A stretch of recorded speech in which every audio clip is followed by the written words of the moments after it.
본인의 주변에 5명이 모두 사망을 했다며 내가 신변의 위협으로 목숨을 잃게 되면 나를 자살로 꾸밀 수도 있다라고 언급을 해서 주목을 받기도 했었습니다. 바로 이건데요. 저와 언니 장지연 씨가 있었던 소속사 대표님 담당 배우 중에 자살한 분이 3분이나 더 있고 동일한 방법으로 유서 없이 발견이 됐다. 그러면서 우연이라 하기에 저는 만약에 내가 죽는다면 자살로 위장될 수가 있다라고 판단을 해서 정신의학과에 제 심리 상태의 기록을 남겼다. 그러니까 나는 자살할 사람이 아니다라는 증거를 미리 남겨뒀다라고 밝히는 글을 올리기도 했었는데 그러면서 사실은 김영주 의원님 나의 신원을 좀 지켜달라. 신변 보호에 쓰일 어떤 자금을 모으는 펀딩을 좀 했었던 것 같아요. 네, 그렇습니다.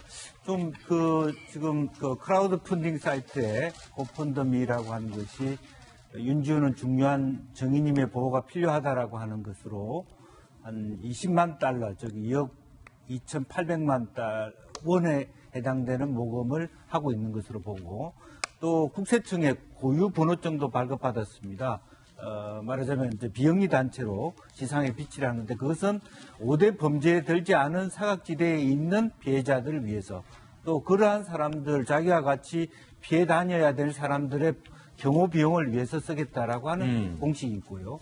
또 개인적으로 아마 이 윤지호 개인 이름으로 나와 있는 여러 가지 신한은행 같은 계좌에서 얼마든지 후원을 했다는 사람들이 지금 드러나고 있거든요. 그래서 결과적으로 윤지호 씨는 책을 팔는 금액, 또 크라우드 펀딩으로 모금, 또 미국에서의 사이트를 통한 모금, 그리고 자기 개인에게 열려있는 개인 계좌를 통해서 다양한 루트로서 후원 경비를 받고 있고 본인은 이와 같은 여러 가지 조작이나 사항을 만드는 이유가 나와 비슷한 처지에 있는 사람을 내가 함께 돕겠다. 그런 이름으로 말하자면 시민단체 운동하듯이 그렇게 노력하려고 보이려고 하지 않느냐. 그렇게 보여집니다. 예, 이 크라우드 펀딩의 목표 금액은 우리 돈으로 2억 8천만 원, 2억 2,800만 원이 목표 금액이고요. 2억 2,800만 원. 오늘 아침 기준으로 현재까지 2,520만 원이 대략적으로 2,520만 원이 크라우드 펀딩에 모금된 것으로 현재 확인이 되고 있습니다. 박훈 변호사, 윤지호 씨를 고소한 박훈 변호사는 윤지호 씨에 대해서 출국 금지를 해야 된다라고 주장을 해서 논란이 되고 있습니다.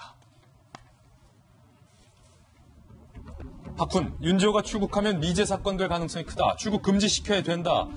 이에 대해서 윤지호 씨는 반박을 했습니다. 내가 범죄자냐? 출국 금지 기가 찬다. 엄마의 건강이 최우선. 내가 어디에 있든 중요한 건 안전이고 지금 대한민국의 안전이 보장되냐라고 현재 반박을 하고 있는 그런 상황인데 사실은 윤지호 씨가 어제 비행기를 탄다라고 얘기를 들었는데 비행기 시간에 늦어서 탑승을 못했던 것 같아요. 그렇습니다. 신변보호 담당하는 경찰들에게 이야기한 거죠. 캐나다로 가겠다. 그런데 실제로 뭐 탑승은 안 했습니다. 못한 건지 안 한 건지 정확히 모르겠어요. 그렇군요. 그런데 좀 전에 내가 범죄자냐 출국 금지 기가 찬다라고 했잖아요.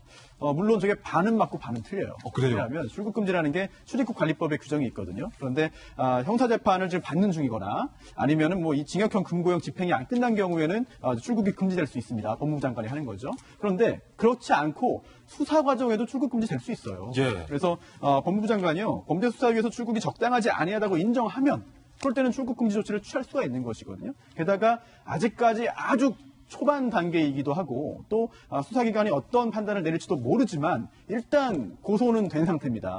그렇다면 피고소인 신분이거든요. 앞으로 수사가 어떻게 진행되는지에 따라서 출국 금지 조치가 내릴 수도 있는 거예요. 가능성은 있는 겁니다. 그리고 또 좀 아주 상위 개념으로 좀 올라가 보면 장자연 사건은 장자연 사건이고 윤지호 씨에 대한 의혹이나 여러 가지 관심들은 또 윤지호 씨에 대한 거거든요. 별개다. 네, 윤지호 씨가 했던 이야기나 언론에서 했던 그런 여러 가지 행위들에 대한 판단과 별개로 지금 이제 장자연 사건에 대한 여러 가지 진상조사는 이루어지고 있는 것이고 그렇군요. 영향을 받지 않고 이루어져야 되는 것이고 또 이게 두 가지입니다. 장자연 씨 등에 대한 여러 가지 불법 행위 또는 범죄를 한 사람들에 대한 수사와 처벌 또 하나는 지금 이게 그 검찰 과거사 진상조사위원단이잖아요. 이게 뭐냐면 조사단 검찰권의 남용 여부를 확인하는 게 최우선입니다. 사실. 그게 이 조사단의 설립 목적이고 취지거든요. 이것도 역시 잊지 않고 당시에 누가 사건을 덮었다면, 제대로 진행하지 않았다면, 그 부분에 대한 관심도 계속 국민들이 가지고 있어야 됩니다. 예, 이 바라기는 윤지호 씨의 이번 논란이 본질적인 사건, 고 장자연 씨의 사건을 덮어버리지 않기를 장자연 사건대로 철저하게 수사가 진행돼서 진실이 무엇인지를 규명해 주기를 바라보겠습니다.